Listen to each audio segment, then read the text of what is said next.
ओम शांति। आज 24/5/2021 के प्यारे बाबा के महावाक्य हैं। मुरली का सार है, मीठे बच्चे, तुमने रावण की मत पर बाप की गिलानी की तो भारत कौड़ी तुल्य बना। अब उसे पहचान कर याद करो तो धनवान बन जाएंगे। आज की मुरली का प्रश्न है, सीढ़ी के चित्र में कौन सा वंडरफुल राज समाया हुआ है?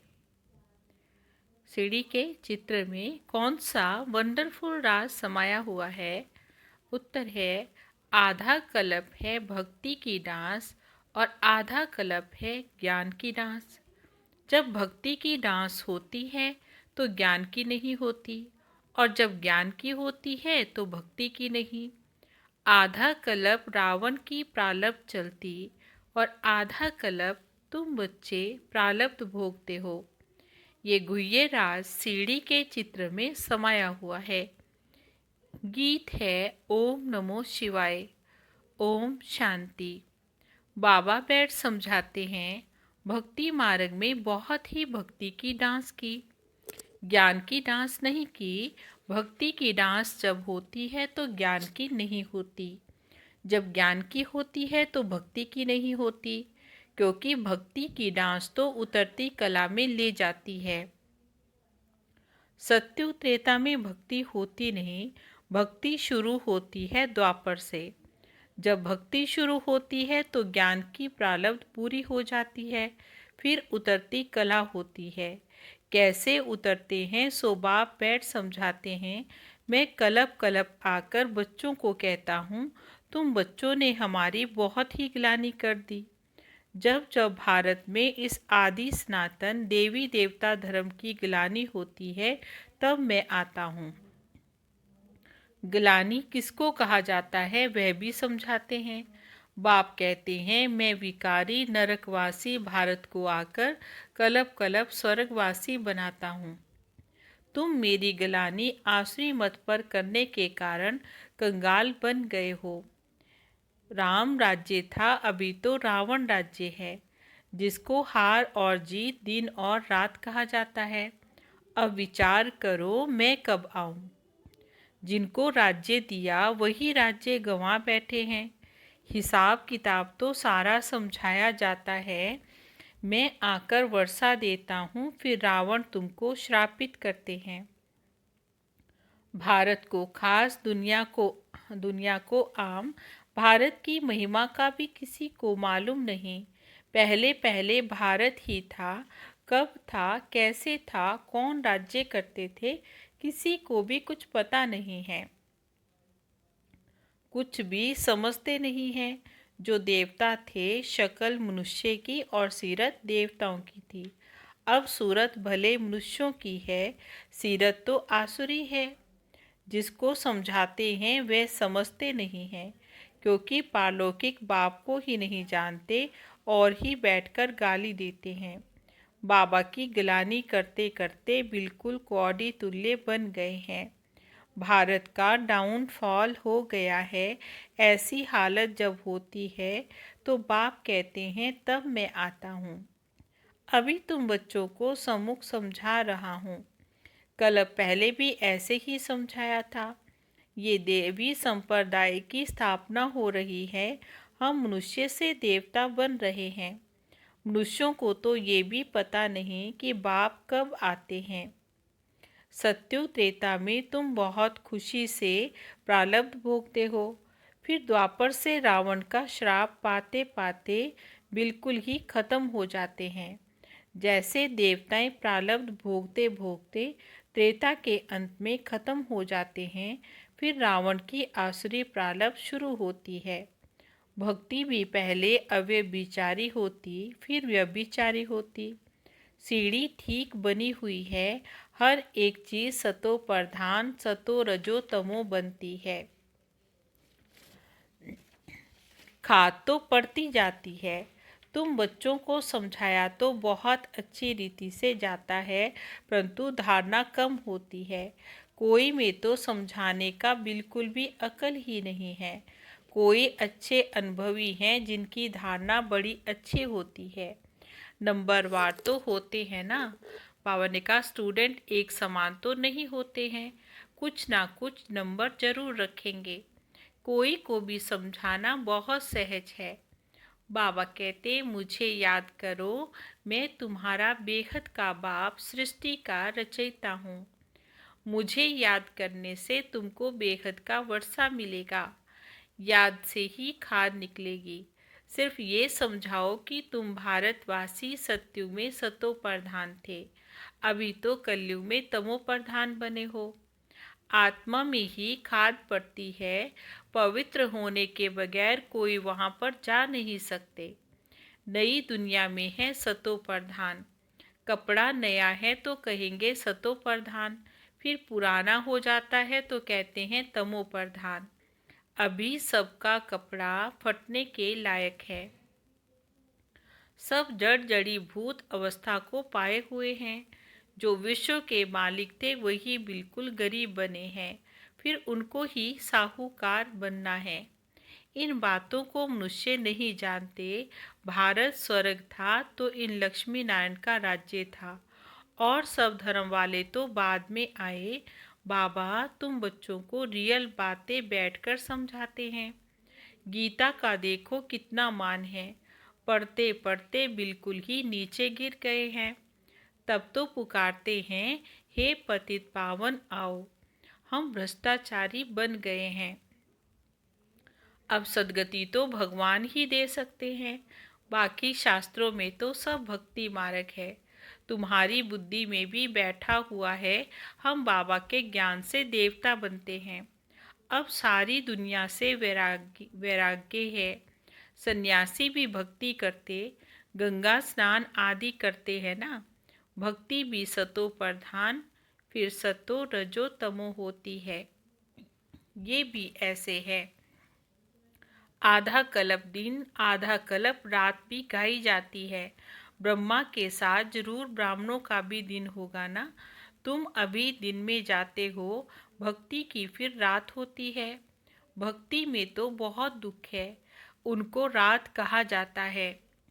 अंधेरे में धक्के खाते रहते हैं भगवान से मिलने के लिए।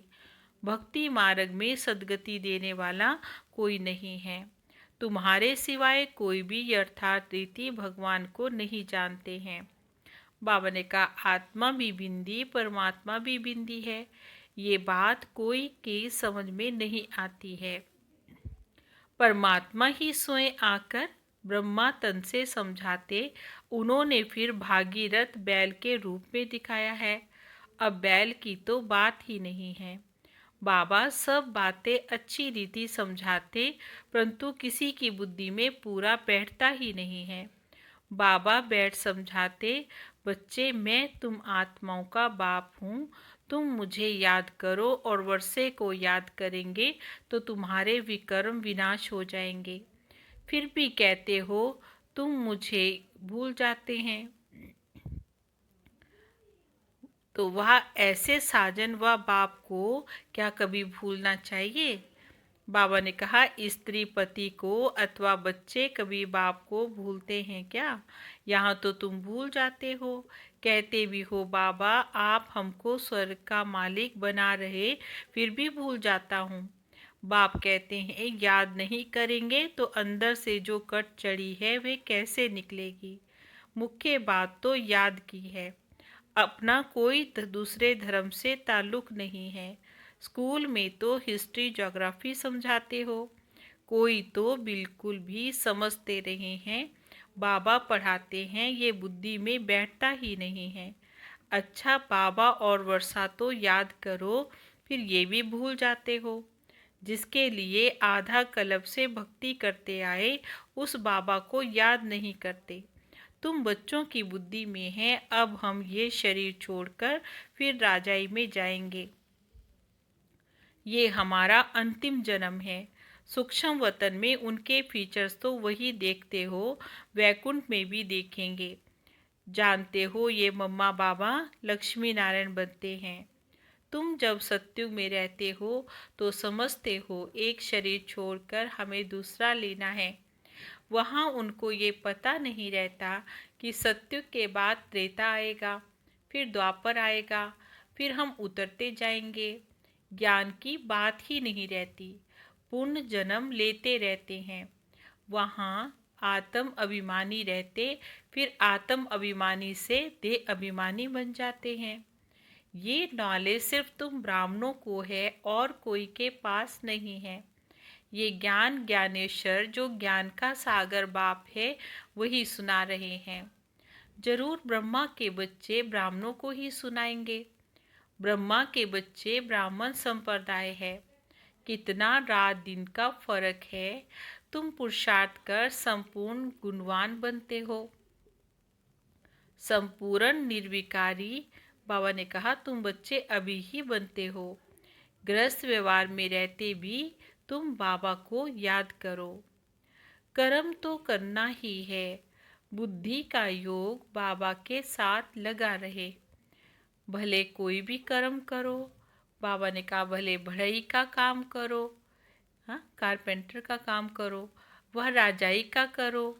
राजा जनक का भी गायन है, राजाई करते रहो परंतु बुद्धि का योग बाबा के साथ लगाने से वर्षा मिल जाएगा। बाबा कहते हैं मन मना भव मामेकम याद करो। शिव बाबा कहते हैं सिर्फ शिव कहने से तो लिंग याद आएगा और तो सबके शरीर का नाम लिया जाता है। पाठ तो शरीर से बजाते हैं ना। अभी तुमको आत्म अभिमानी बनाया जाता है जो फिर आधा कल्प चलता है। इस समय तो सभी देह अभिमान में हैं। वहाँ तो आत्म अभिमानी होंगे यथा राजा रानी तथा प्रजा होगी। आयु तो सबको बड़ी होती है। यहाँ सबकी आयु कम है तो बाबा सम्मुख बैठ बच्चों को कितना अच्छी रीति समझाते हैं। हे आत्माओं, क्योंकि आत्मा ज्ञान लेती है और धारणा भी आत्मा में होती है। बाबा को शरीर तो है नहीं, आत्मा में ही सारा ज्ञान है। आत्मा भी स्टार है, बाबा भी स्टार है। वे तो पूर्ण जन्म नहीं लेते हैं, आत्माएं पूर्ण जन्म लेती हैं। इसलिए बाबा ने काम दिया था कि परमात्मा की महिमा और बच्चों की महिमा लिखकर आओ। दोनों की महिमा तो अलग अलग है।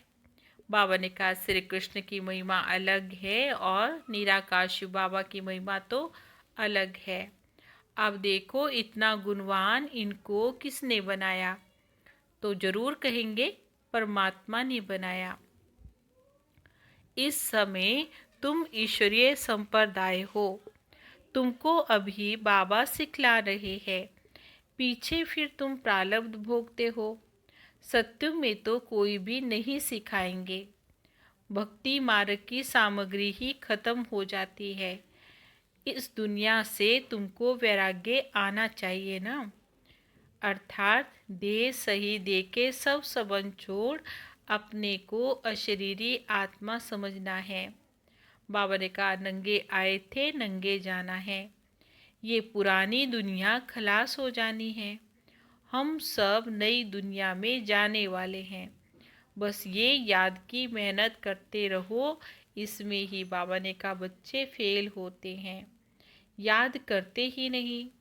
जो भी समझने के लिए आते हैं उनको भी यही समझाना है कि शिव बाबा ब्रह्मा के द्वारा कहते हैं मुझे याद करो, तो याद से तुम्हारी खाद निकल जाएगी। तुम विष्णुपुरी के मालिक बन जाएंगे। विष्णुपुरी ही स्वर्गपुरी है। तो जितना हो सके बाबा को याद करो। जिस बाप को आधा कल्प याद किया है अब वे सम्मुख आए हैं। कहते हैं मुझे याद करो। उनको तो कोई भी नहीं जानते हैं। खुद ही आकर अपना परिचय देते हैं। मैं जो हूँ जैसा हूँ ऐसा कोई बिरला ही जानते हैं और निश्चय करते हैं। बाबा ने कहा कोई मुश्किल से ही जानते हैं, निश्चय कर लेते हैं तो पुरुषार्थ कर वर्षा पा लेते हैं। शिव बाबा कहते हैं मुझे याद करने से तुम्हारे विक्रम विनाश हो जाएंगे और तुम पवित्र दुनिया के मालिक बन जाएंगे। तुम्हें विकर्म कोई भी नहीं करना है। अच्छा, मीठे मीठे सिकिलदे बच्चों प्रति माता पिता बाप दादा का याद प्यार और गुड मॉर्निंग। रूहानी बाप की रूहानी बच्चों को नमस्ते। हम रूहानी बच्चों की रूहानी बाबा को नमस्ते नमस्ते नमस्ते जी, गुड मॉर्निंग। धारणा के लिए मुख्य पॉइंट्स है। पहली पॉइंट है पुरुषार्थ कर संपूर्ण गुणवान बनना है। कर्म कोई भी हो लेकिन बाबा की याद में रहकर करना है। कोई भी विकर्म नहीं करना है। दूसरी पॉइंट है ये पुराना कपड़ा जड़ जड़ी भूत है, इससे ममत्व निकाल देना है। आत्मा को सतो प्रधान बनाने का पूरा पूरा पुरुषार्थ करना है। आज का वरदान है कहना और करना, इन दो को समान बनाकर क्वालिटी की सेवा करने वाले सच्चे सेवाधारी भव। उसके लिए धारणा है सदा ये अटेंशन रहे, पहले करना है फिर कहना है। कहना तो सहज होता है, करने में ही मेहनत है। मेहनत का फल तो अच्छा होता है, लेकिन यदि दूसरों को कहते हो और स्वयं नहीं करते हो तो सर्विस के साथ साथ डिससर्विस भी प्रत्यक्ष होती है। जैसे अमृत के बीच विष की एक बूंद भी पड़ने से सारा अमृत विष बन जाता है, ऐसे कितनी भी सर्विस करो लेकिन एक छोटी सी गलती सर्विस को समाप्त कर देती है। इसलिए पहले अपने ऊपर अटेंशन दो, तब कहेंगे सच्चे सेवाधारी। स्लोगन है अनेकता में एकता लाना, बिगड़ी को बनाना, ये सबसे बड़ी विशेषता है। अनेकता में एकता लाना, बिगड़ी को बनाना, ये सबसे बड़ी विशेषता है। मातेश्वरी जी के अनमोल महावाक्य हैं। चढ़ती कला और गिरती कला की मुख्य जड़ क्या है? चढ़ती कला और गिरती कला की मुख्य जड़ क्या है? बहुत मनुष्य ये पूछते हैं, जब इतना पुरुषार्थ कर जीवन मुक्ति पद को पाते हैं तो फिर वहाँ ये क्या कारण बनता है जो हम नीचे गिरते हैं? भला हम कहते हैं ये हार और जीत का खेल है, इसमें चढ़ती कला और उतरती कला होने का भी कोई तो कारण जरूर है, जिस कारण फिर ये खेल चलता है। जैसे पुरुषार्थ से हम चढ़ रहे हैं, वैसे गिरने का भी कारण तो जरूर है। अब कारण भी कोई बड़ा नहीं है, ये तो जरा सी भूल है।